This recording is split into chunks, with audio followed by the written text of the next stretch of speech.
Minhas amigas e meus amigos, boa noite. Sexta-feira passada, uma pessoa aqui do centro me procurou me pedindo ajuda para indicar uma pessoa que fizesse um exame de anatomia patológica para a sua neta, que tinha um problema de visão. Já tinha sido colhido o material e ela precisava uma urgência nesse resultado. Nas clínicas particulares onde ela tinha tentado, o preço era inacessível para ela. Eu disse, eu não tenho nenhum conhecimento, mas tem uma amiga nossa do Hospital Ernesto Simões que poderá dar uma orientação. Liguei para ela, mas o telefone caiu na caixa. Chegando hoje de manhã, eu liguei para ela novamente. Disse, Luzia, preciso que você me ajude a ajudar uma pessoa. Ela me disse assim, Antônio Carlos, eu estou muito abalada. Perdi meu filho ontem, 24 anos, na praia. O menino sofria de asma e teve uma crise e morreu junto da namorada, em plena luz do dia. Mesmo depois que chegaram os paramédicos, nada conseguiram fazer. São momentos em que a gente gostaria de dar a solução a essa pessoa, confortá-la, resolver o seu problema, mas somos incompetentes, somos impotentes diante das circunstâncias da vida. Eu disse apenas, Luzia, eu não sei o que lhe dizer, mas pelo que eu tenho aprendido aqui no centro, pelo que eu tenho aprendido nos ensinamentos espíritas, seu filho não é seu filho. Como os meus filhos não são meus filhos. Nossos filhos são filhos do mundo. Os pais geram o corpo dos filhos, mas neles habita um espírito que não sabemos de onde vem. Não sabemos qual a missão desse espírito, mas o acolhemos e o abraçamos e transmitimos toda essa nossa relação através do corpo. Esse exemplo sobre de onde o Espírito vem é caracterizado no Evangelho quando Nicodemos procura Jesus e Jesus diz a Nicodemos, que era um daqueles senhores do Sinédrio, o homem tem que renascer. E Nicodemos, já de idade avançada, ou seja, um conhecedor de toda a doutrina, dizia, mas mestre, então teremos que voltar outra vez para o ventre da mãe? E Jesus dizia, não. O corpo vem da água, mas o espírito vem de onde o vento sopra. Nós não somos donos dos nossos filhos, mas o corpo é um instrumento pelo qual nós nos ligamos. E o corpo é um instrumento pelo qual vocês estão aqui hoje, porque vocês estão sofrendo no corpo a causa e as consequências das obsessões. Não se esqueçam, vocês são espíritos. E a causa da obsessão está no espírito. E não se esqueçam nem se aborreçam se eu disser a vocês que vocês estão obsidiados porque querem, inconscientemente ou conscientemente. Mas vocês permitem que o espírito obsessor, aquele que traz energia negativa, contagie vocês. Ninguém toca no corpo de uma mulher sem que ela permita. Porque o corpo pertence a essa mulher. Ou o corpo pertence a esse homem. Ninguém pode invadir o psiquismo de um ser humano sem que ele permita. E a obsessão se dá através do psiquismo. O espírito que está apegado à terra, o espírito de trevas, aquele que não conseguiu se libertar, não conseguiu entender nem acessar a luz deste mundo, vive à procura daqueles semelhantes. Então, se ele é um cachaceiro, Ele vai procurar quem gosta da bebida. E na hora que ele encontra alguém que gosta da bebida, ele entra em sintonia nesse psiquismo. E ele sente o prazer que aquela pessoa está tomando, sente ao estar tomando a bebida. Só que, além do prazer da bebida, este obsessor traz outros problemas próprios e começa a perturbar a vida dessa pessoa. Quer seja através da bebida, quer seja através de qualquer outra atividade, o psiquismo está contagiado. Então eu pergunto para vocês, cuja resposta vocês têm que dar a vocês mesmos com muita tranquilidade e com muita sinceridade. Como vão os pensamentos de vocês? O que é que habita na mente de vocês? O dia inteiro. Entre as diversas possibilidades, você pode dizer, na minha mente habita o amor, o perdão, o entendimento, a tolerância. Mas também pode dizer, eu não quero que ninguém saiba, mas eu tenho vivido momentos de rancor. Eu estou odiando o meu chefe, estou com ciúmes da minha vizinha, estou com ganância em cima daquele empresário, daquele negócio que eu quero fazer. Ou seja, o que está na sua cabeça é o que diz quem é você. Dentro de você existe um eu bom e um eu ruim. E quem é você desses dois? É aquele que você alimenta. Se você alimenta o eu bom, você só pode poder colher aquilo que é agradável a você. Quando você alimenta o mal, você vai colher o fruto da sua plantação. Precisamos ter a consciência, a responsabilidade, a sinceridade de saber escolher nossos pensamentos, que vão gerar naturalmente nossas atitudes, que vão gerar naturalmente a nossa fala. Daí vem a obsessão. E como se livrar dessa obsessão? A mente humana trabalha 24 horas por dia. A mente humana é uma máquina incansável. E você não consegue parar a sua mente. Não, se uma pessoa disse assim para outra, fique sem pensar aí 5 minutos, é uma coisa impossível. Bom é quando a gente percebe que não é ficar sem pensar, é tirar aqueles pensamentos que estão nos perturbando e colocar no lugar deles pensamentos construtivos. Então, eu estou com raiva do meu cunhado. A raiva me perturba, me come por dentro. Faz com que eu chegue em casa e me aborreça com a minha mulher, que é a irmã dele. E aí as coisas vão se gerando negativamente. Para um pouco, meu irmão, minha irmã, meu irmão. Aonde isso vai lhe levar? Qual é a razão da raiva do seu cunhado?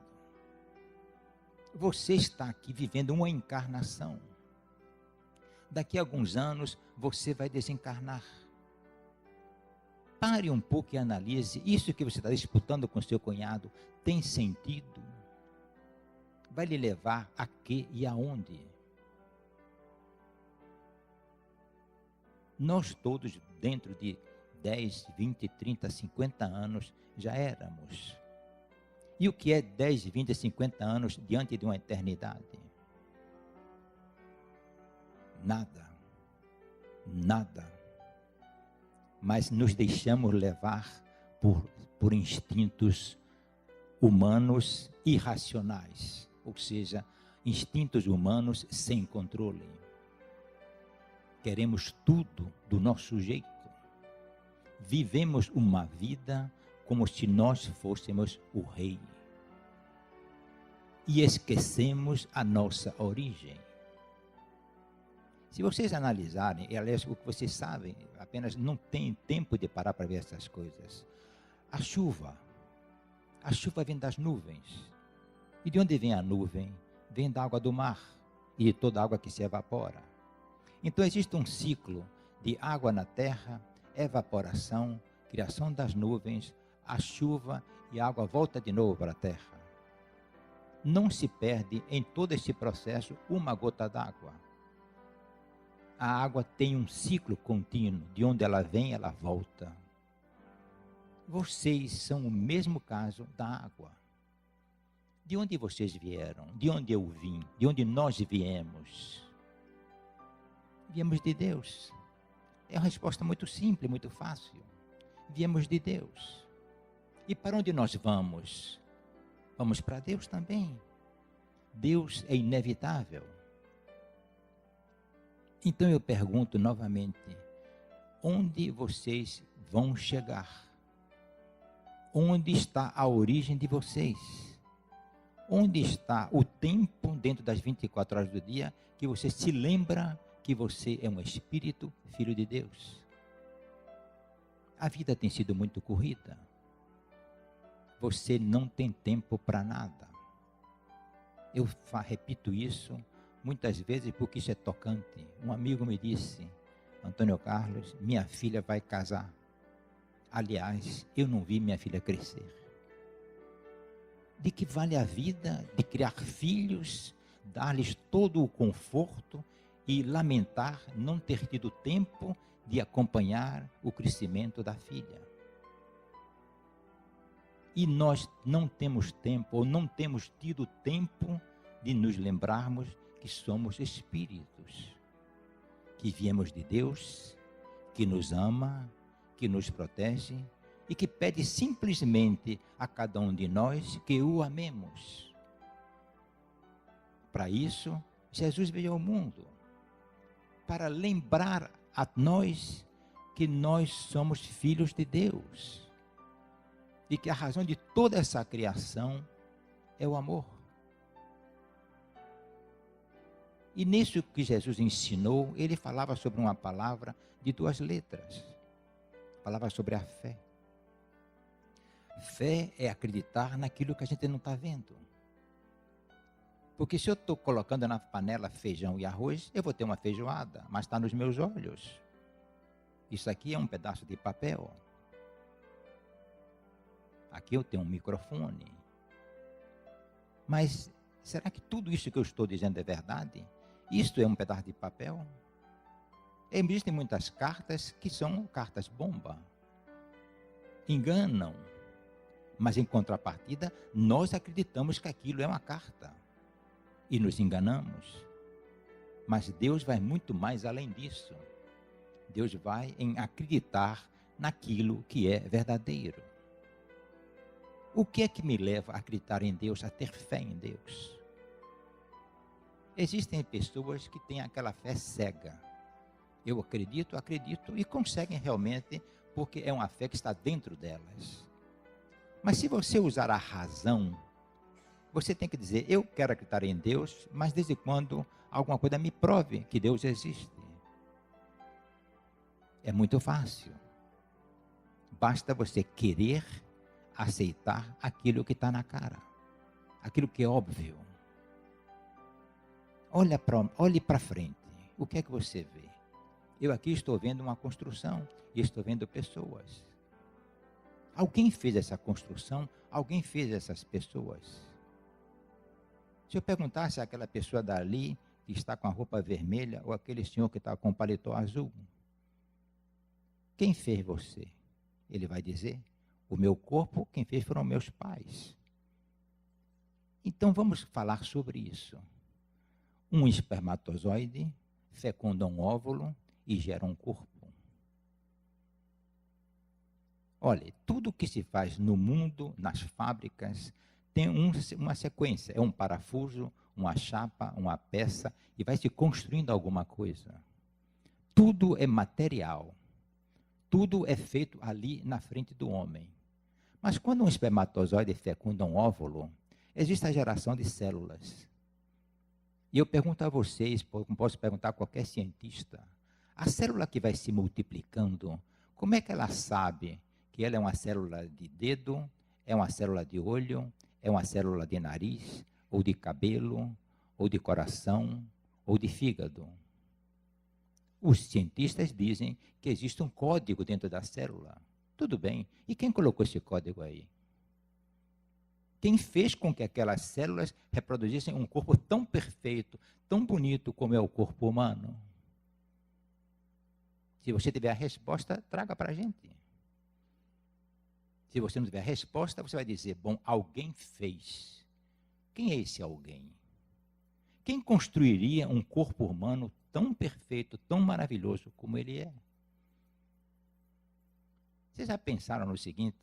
O corpo humano se alimenta de feijão e arroz. E transforma o feijão e arroz em unha, em dente, em cabelo, em pele, em gordura.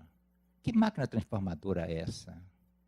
Mas se você der para ele chocolate e der para ele um outro doce qualquer, ele também vai transformar. A criança que mal nasceu transforma o leite materno em gordura e alimento para crescer e desenvolver. Alguém fez isso. Dentro da lógica, esse alguém é um ser superior a nós. Que eu vou chamar, para facilitar as coisas, de Deus. Mas que pessoas no mundo inteiro, cada uma chama por uma denominação diferente, mas todas querem se referir ao mesmo ser, um ser criador. Quando você olha para o universo, ainda hoje de manhã eu estava vendo numa revista, acho que é uma entidade do mundo da ciência, está declarando que foram descobertos 750 novos astros no universo. Um universo que mede de ponta a ponta alguma coisa semelhante a 90 milhões de anos-luz. Ou seja, se você colocasse uma lâmpada numa ponta do universo e uma tomada na outra ponta e ligasse a tomada, essa lâmpada só acenderia daqui a 90 milhões de anos. Enquanto isso, a eletricidade, passando pelos fios, caminha a 300 mil quilômetros por segundo. E isso que o homem conhece, como disse um cientista, é uma fração infinitesimal de um todo desconhecido. Quem fez esse universo? Quem governa todo esse universo? Alguém. E por consequência, esse alguém também criou você. E aí você faz o seguinte raciocínio. Deus criou tudo isso numa perfeição total. Como diz a Bíblia. E tudo que Deus criou era perfeito. E tudo que está, o equilíbrio do universo é perfeito. Mas Deus, ao criar você, ele falhou. Falhou redondamente porque Deus deixou você no sofrimento. Como é que uma pessoa sábia e poderosa que cria o universo, que cria essa natureza que a gente não pode nem consegue descrever de tanta maravilha, e cria um ser imperfeito como é o homem, como é a mulher, e vive aí sofrendo, chorando? Será que realmente Deus falhou? Ou será que nós nos esquecemos que temos o livre-arbítrio? O amor de Deus por nós é tão grande que Ele deixou nós decidirmos o que quiséssemos. Então Deus dá a vida e Deus dá os caminhos. Quando nós, na nossa imaturidade, na nossa ignorância, escolhemos os caminhos indevidos, equivocados, sofremos. Mas é mais fácil dizer que sofremos porque Deus não existe, ou porque Deus não me ama, ou porque Deus me abandonou. Temos na mão os problemas e temos na mão a solução dos problemas. Aí nós fazemos o seguinte: hoje estou agoniado, eu vou no centro espírita, tomo um passe, me livro daqueles obsessores e vou para casa continuar minha vida. Até certo ponto, sim. Até certo ponto, não. Porque quando você larga o centro espírita e vai continuar sua vida, que era igual a de antes, você vai continuar com a porta aberta. E onde tem uma porta aberta, o cachorro entra. Onde tem uma porta aberta, o espírito vai entrar e penetrar. E isso está escrito na Bíblia. Diz que existia uma casa onde estava abandonada. E um espírito passou a habitar aquela casa. E então, quando o dono soube, foi lá, varreu, limpou a casa toda e exaltou o espírito. Mas deixou a porta aberta. Quando ele voltou 15 dias depois, a casa estava cheia de espíritos, porque ele não tomou devido cuidado de trancar as portas. E se isso ocorre aqui, que se você encontra um casebre qualquer e alguém entra, um mendigo entra ali, se aposta do casebre e alguém bota ele para fora, se não trancar a porta, na semana seguinte vão entrar muitos mendigos naquele casebre. Ou seja, são os cantos abandonados. Por que abandonado? Porque seu tempo está todo tomado com o trabalho, com o lazer, com a academia, com a alimentação, as brigas familiares, outros benefícios que você queira fazer, certo?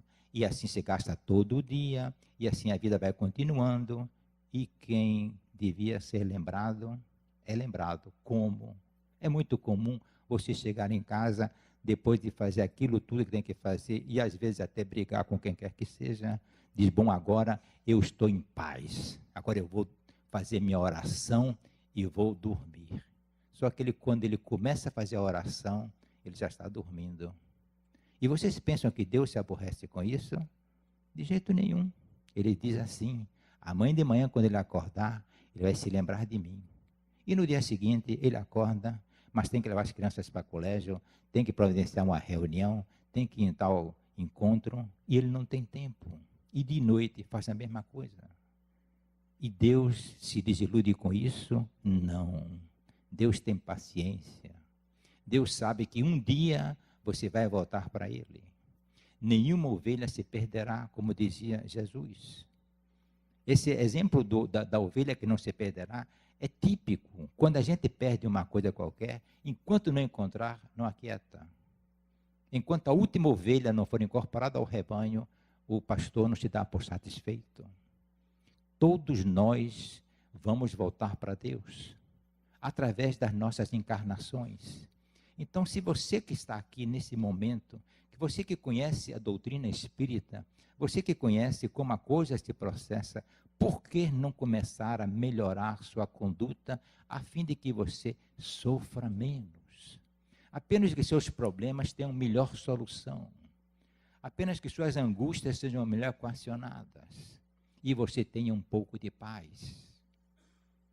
A paz que Jesus deixou para nós, nós nem sequer lembramos que ela existe. Nos jornais, todos estamos sabendo que a Rússia está querendo pegar um pedaço da Ucrânia, e o outro diz que pode, não pode. Ninguém deu um tiro até agora.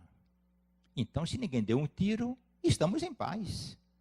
Qual é o problema? Estamos em paz. Um tem um canhão virado para lá, o outro tem um canhão virado para cá, um tem a bomba atômica guardada, o outro tem um arsenal que não tem mais tamanho. Está tudo em paz. Mas essa não é a paz que Jesus deixou para todos nós. Jesus tanto conhecia a psique humana, tanto conhecia nossas fraquezas, que ele dizia, eu vos deixo a paz. Eu vos dou a minha paz. Não como o mundo vou lá dar. O mundo não tem paz para oferecer. O mundo tem equilíbrio de forças para oferecer. Isso é outra coisa. Mas é a paz que cura o nosso espírito. É a paz que impede que chegue a nós a energia negativa do obsessor. Vejamos aqui um seguinte exemplo, que isso me ocorreu algum tempo atrás. Suponhamos que numa sala existam homens e mulheres finamente trajando num coquetel, e as mulheres, todas elas com seus lindos vestidos e suas preciosas joias. Por circunstâncias, existe um ladrão nessa sala. O ladrão, o que é que ele faz? Ele mira alguma mulher, mira alguma joia, e diz, eu vou pegar aquela joia ali.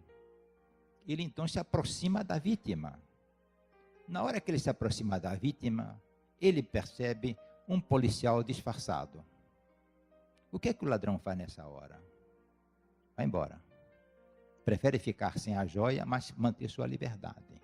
Ou seja, as duas leis não se compatibilizam.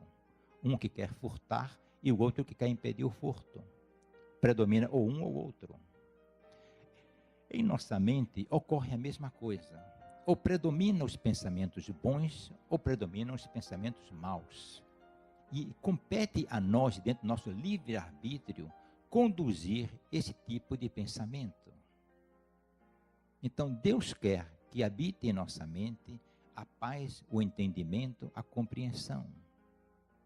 E muitas vezes, pela nossa falta de discernimento, pela nossa falta de tempo, nos atropelamos. Nos atropelamos. E sofremos.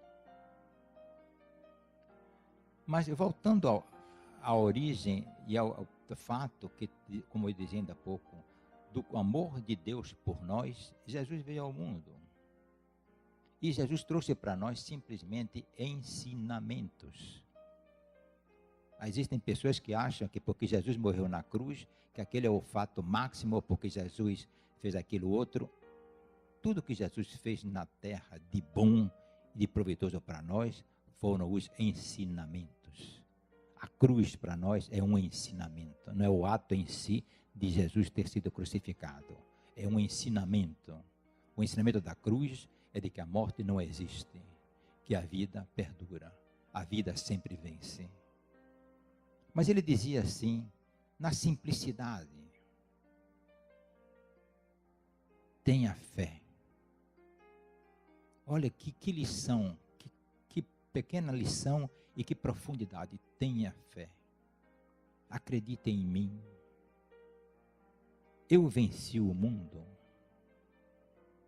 Então, um de nós, quem qualquer que seja, é fraco. Nós somos espíritos aprendizes. Temos nossas fraquezas. Temos o desconhecimento dos fatos. Tropeçamos a toda hora. Então buscamos, dentro da nossa condição humana, a solução. E por isso fraquejamos. Quando Jesus diz, eu estou aqui para ajudar vocês. Mas ele respeita o nosso livre-arbítrio. Ele não invade. Ele quer ser chamado. Ele quer ser acolhido. E nós não nos lembramos de pedir a Deus ajuda. De pedir a Deus que nos proteja. Ou seja, vivenciar a presença de Deus em nossa vida. Quando vocês estavam namorando, homens e mulheres, a imagem do ser amado não saía da cabeça, de manhã, de tarde e de noite. E estivesse fazendo o que estivesse fazendo, andando na rua, trabalhando, descendo ladeira, a mente sempre estava voltada para o ser amado. Que tempo maravilhoso! Que coisa fantástica é essa do amor que o homem pode gerar dentro de si, que a mulher pode acolher. Então eu vou dar a vocês uma sugestão que eu trago para mim. É muito simples, muito banal, mas ela pode produzir efeitos. E eu diria a vocês, tentem. Namore Jesus. Namore Jesus. Ame Jesus. Não é o amor conjugal de homem e mulher, mas é o amor da certeza de que Ele é Pai, é poderoso, é protetor e está sempre presente. Vocês imaginem a criança jogando bola, chuta a bola e quebra a vidraça da vizinha. O que é que a criança faz nessa hora? Quando meu pai chegar, ele vai resolver. Vejam se não é isso que acontece sempre. Quando meu pai chegar, ele resolve. Porque a criança foi educada e ensinada a confiar no pai e na mãe. E foi o pai e a mãe que criou a criança. Então o pai e a mãe é responsável pelos atos da criança, que ainda está no processo de formação. Quem criou você, minha amiga? Quem criou você, meu amigo? Foi Deus.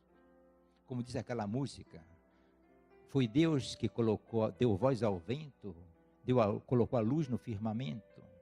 Tudo que você possa imaginar, Deus está presente. Vocês já leram isso que está aqui? Leiam com calma e vejam se não é. Deus criou o mundo, então tudo que acontece, Ele é a única causa. Se ele criou o mundo e criou você, o que lhe acontece vem de Deus. E se Deus é bom, o que lhe acontece é bom. Embora você não perceba no momento que aquilo aconteceu. Embora o resultado daquilo só chegue mais tarde. Mas Deus está sempre presente.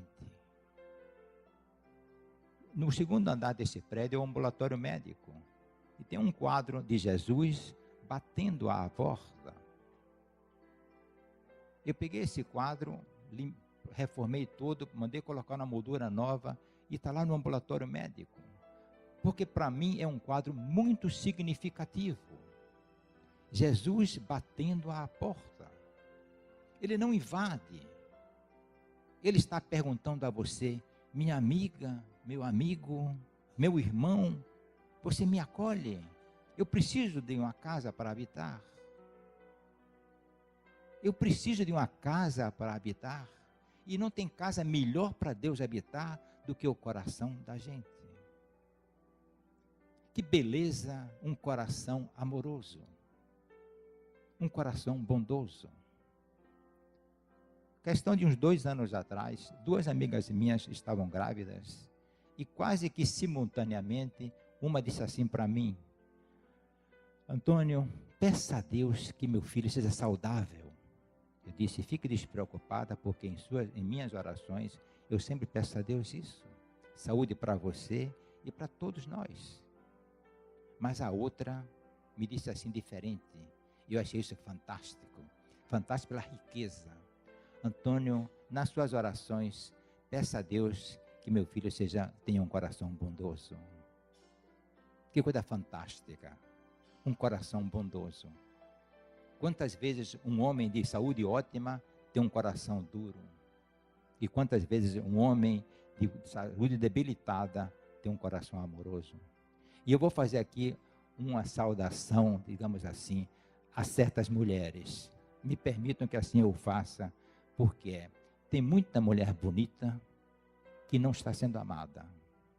E tem muita mulher que não lê essas coisas em termos de corpo, porque às vezes é passada dos anos e todo mundo gosta dela. Por quê? Porque tem um coração bondoso, é amiga, resolve, ajuda, acolhe. Aliás, um artista da televisão, que vocês todos conhecem, disse uma vez, que é dessas tais, disse assim numa entrevista, os homens têm medo de mim. E é verdade, ela vivia solitária. E tão bonita, tão famosa, e tão vivendo nos holofotes como ela vivia. Os homens têm medo de mim. Que bom ter um coração amoroso. Que bom o sorriso. Quantas vezes a gente vê uma pessoa sorrir e diz, essa pessoa tem um sorriso falso, é fingimento puro. E tem outra pessoa que quando dá aquele sorriso é gostoso, a gente abraça. É aquela coisinha gostosa de apertar, certo? Porque sabe que ali existe uma energia de transmissão, uma energia que é amor.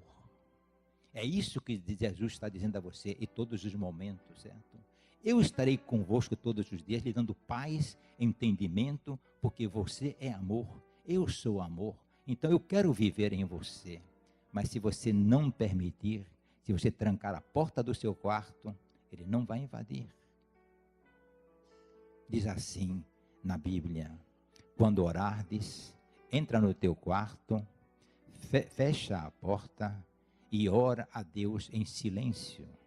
E Ele que tudo vê, tudo ouve, te atenderá. Que quarto é esse? É o coração da gente. Na hora que você senta assim, e isso eu diria a vocês, façam todo dia, a qualquer momento, em casa ou mesmo no trabalho, procurem um momento de recolhimento. Nesse momento, chamem por Deus, busque Deus e converse com Ele de coração aberto, de peito aberto. Meu Deus, eu sou um servo, eu sou um aprendiz, eu preciso de você. Mas não façam dessa oração a súplica do mendigo.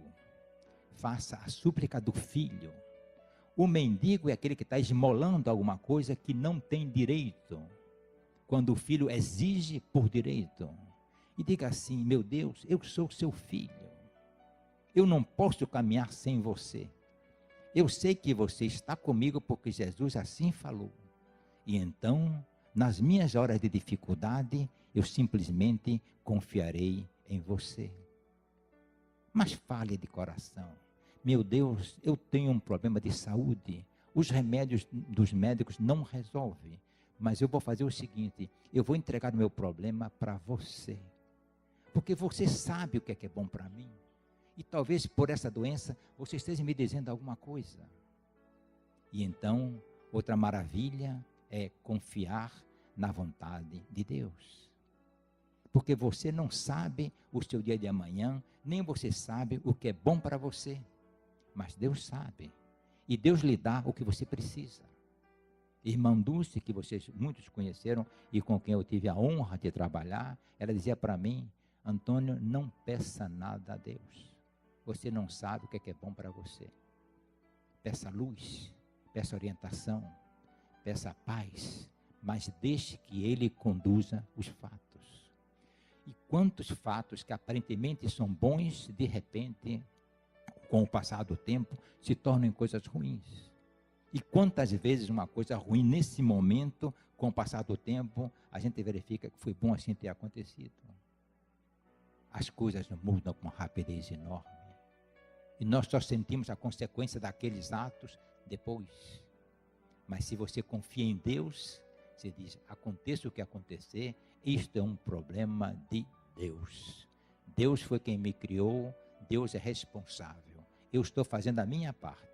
Estou trabalhando, cumprindo minhas obrigações.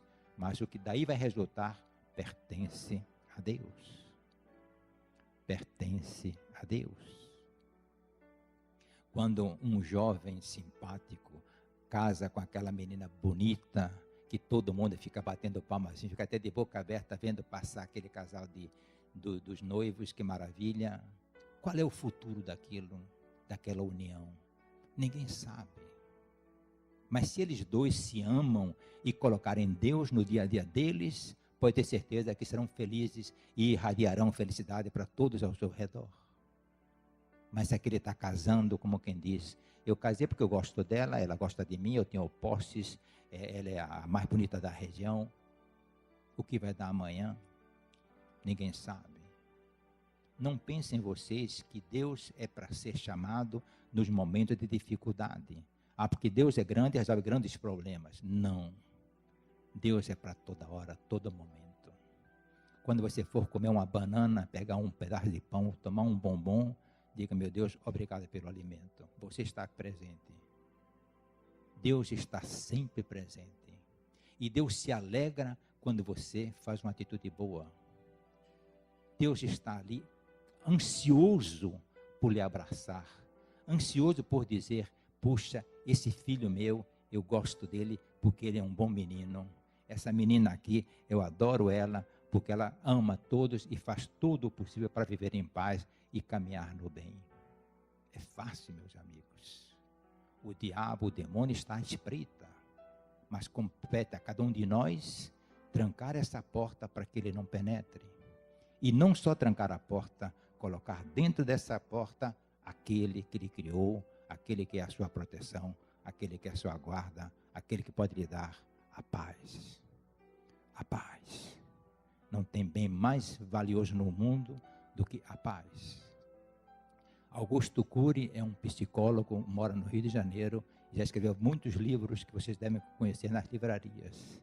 E ele diz assim: conheço milionários que moram em casebres. Conheço paupérrimos que moram em palacetes. Não é a capa de fora, não é o casebre de madeira de taipa ou a casa com as paredes decoradas de ouro. É a paz de quem habita nessa casa, seja ela rica ou pobre. E essa paz só pode vir de um lugar, de Deus. Essa paz o mundo não tem condições de dar. Essa paz não se vende em loja, nem se pega em prateleira. Essa paz vem de dentro de um coração que Deus criou para ser a fonte do amor em nossa vida. eu só posso desejar a vocês todos que essas pequenas palavras que nós falamos deixem no coração de vocês uma semente para ser criada, adubada e alimentada todos os dias. E assim você poder simplesmente sorrir dizendo: amo Deus, Deus me ama. Que a paz esteja com todos vocês. Muito obrigado.